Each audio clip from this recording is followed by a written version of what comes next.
thanks everybody for being here today. Is my deal on now or no? Can you hear me? Can you hear me okay? Maybe I don't even need this thing. I have been a designer here in the Northwest for about almost 40 years. I started out, like many of you, with my own shop as a sign maker, sign writer. I used to do signs and painted boards, and I used to do lettering on vans and pinstriping on motorcycles, and pretty much anything I could do to survive. I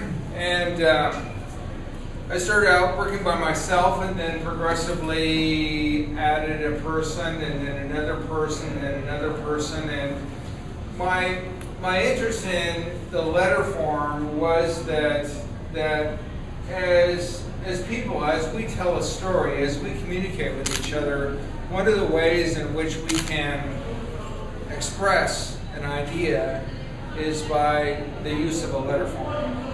So in a way, what I've just shown you is this idea that can be a bridge between the thought and the sound and the movement of a graphical form, and how that can become a dance unto itself.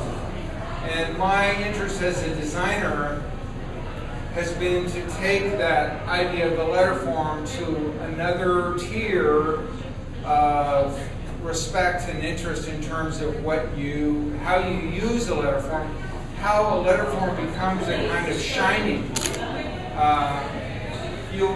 All of you know the word illustration, but probably not as many of you know that the etymology of the word illustration is to shine, is to polish or to make bright. And in a way, when you think about being a designer working with typography, the ability to cross between an idea and the evocation of how that letter form is drawn can mean a lot.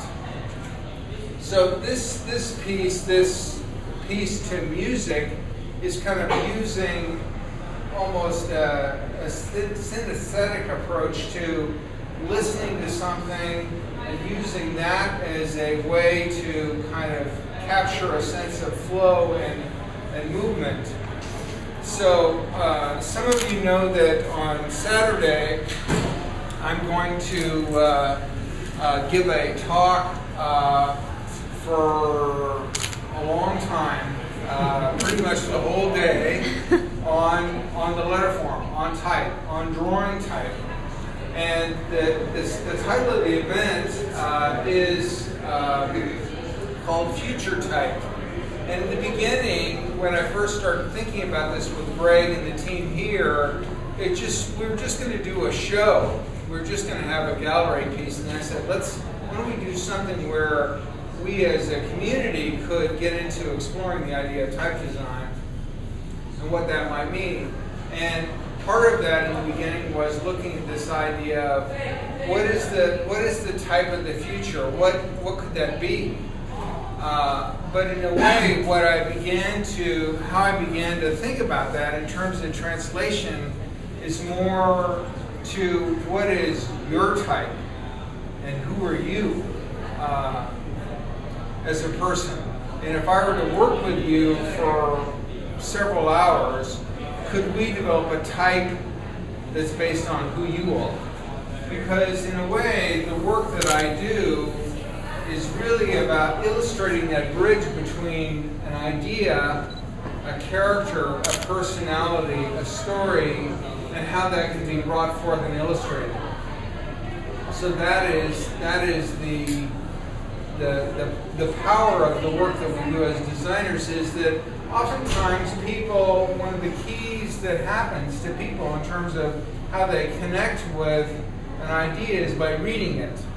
Sure, you can look at these posters and you can say, oh, I get, I get the general character of what's going on here. But without the type, you wouldn't even know what it was. It would be just an abstract illustration. So if we pull everything away, and you have just a couple of faces and a figure, are you really going to understand what the context of the poster is? And one thing that you learn in working in the motion picture business is that the logo lasts longer than anything. The logo is out in the very beginning when they're shooting a film. The crew has the logo on their hats, on their shirts, on the backs of the chairs. And then during the launch, oftentimes the launch of the film could only be a logo or the titling treatment for the main title of the film itself. And then finally, at the end, weeks later, when the film is starting to dissipate, that's the only thing that's there is the logo. So the power of the type to illustrate an idea becomes incredibly strong. What I've found over time, traveling around the world, is that you don't have to be an expert type designer to do letter form that has power, or that has soul, or that has the character of who you are. And in a way, when I think about the work that we're going to do on Saturday, it's really going to be reaching to trying to connect with people to allow them to explore what is their type, who are they.